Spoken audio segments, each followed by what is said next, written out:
Living, I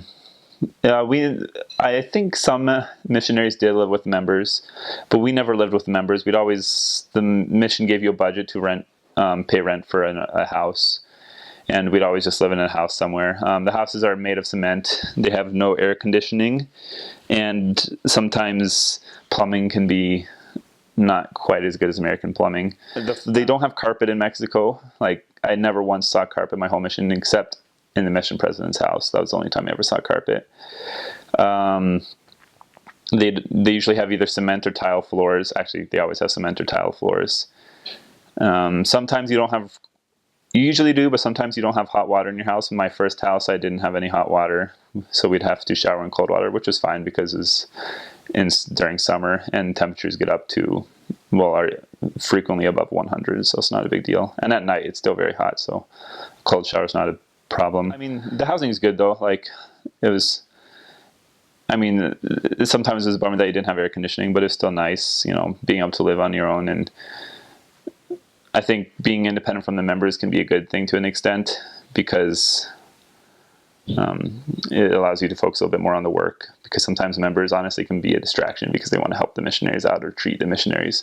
So it's good living on independently from the members. So for transportation, you are allowed bikes in most of the areas, and you're responsible for getting your own bike.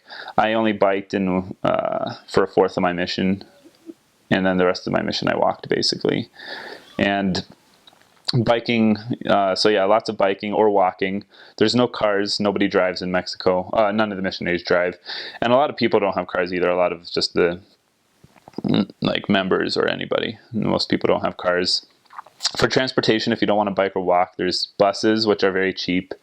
And you have to memorize the bus routes, but that gets you anywhere in your area usually. And also taxis, which are faster than buses, but they also are expensive. And it's really funny because again, if you're American, they usually identify that pretty quickly, and then they take advantage of it. They'll try and overcharge you.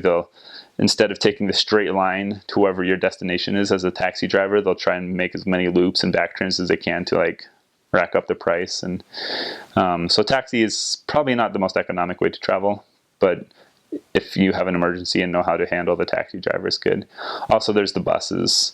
The bus is probably the best way to travel. As far as crime and safety, so there's a lot of bad reputation for Mexico about crime.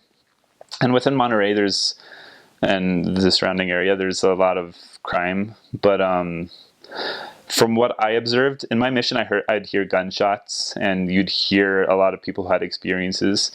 But I honestly was never bothered by crime, and I never saw anything other than just hearing gunshots. I'd say the big thing to remember is that usually the criminals, it's a lot of fighting amongst themselves because of drugs and stuff. And generally they don't bug the missionaries because I think they recognize the missionaries as good people and sort of servants of God. So generally they won't bug you too much. That's not to say that they won't and that you shouldn't be careful. But I think as long as you practice common sense and just know, don't be stupid, you'll be fine. Additionally, they did mention to us at the beginning of our mission that over half the missionaries at one time would be robbed, mugged. They'd have their cameras stolen. So, but I never was robbed. I don't know. I'd say it's safe, especially if you're an obedient missionary. God will protect you. But I think generally, maybe as Americans, we think Mexico's more dangerous than it is. But that's not to say that you shouldn't practice caution to an extent. I mean, we're not too aware of the educational system. Obviously we never went to school with the kids, but it seems like it's probably pretty similar to our system. I'd say maybe not quite as developed and maybe not quite the same quality. A lot of kids drop out of school really fast too.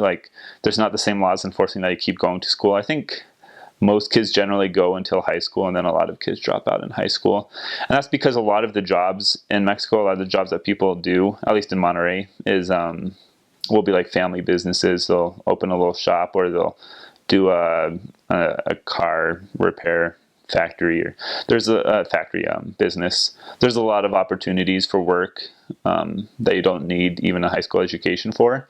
So a lot of people decide not to further education just do that.